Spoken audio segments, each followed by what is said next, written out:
अस्सलाम वालेकुम, lifestyle with सजीन welcome है जी आपको। आज हम आपके साथ व्लॉग शेयर कर रहे हैं। हम घर से निकल चुके हैं, घर को लॉक किया है और अब हम निकल चुके हैं बच्चों को एंजॉयमेंट करवाने के लिए। तो आप भी हमारे साथ रहें और एंजॉयमेंट करते रहें। अपनी गली जो है हमने तकरीबन क्रॉस कर ली है। अब हम जो हमारे गली के साथ मेन गली है उसमें से गुज़र रहे हैं और ये जी आ गई है।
बच्चे जो हैं वो जंपिंग पे झूला ले रहे थे और मैं बनवा रही थी इसरार के लिए कॉटन कैंडी, जो कि उनको मैंने गिफ्ट की कि ये लें स्टार, आप कॉटन कैंडी खाएं।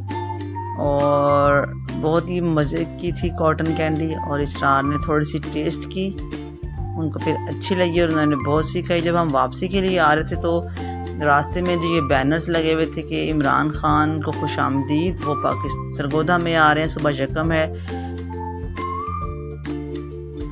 तो सुबह यकम सितंबर को हम वार्मली वेलकम कहते हैं इमरान खान को सरगोदा में आएँ। इमरान खान एक बहुत अच्छे लीडर हैं और हम दिल से उनकी रिस्पेक्ट करते हैं। अल्लाह पाक उनको उनके नेक मकासद में कामयाब करें। सुबह उनका जलसा है यकम सितंबर को, आई थिंक सो स्टेडियम में। खुश रहें।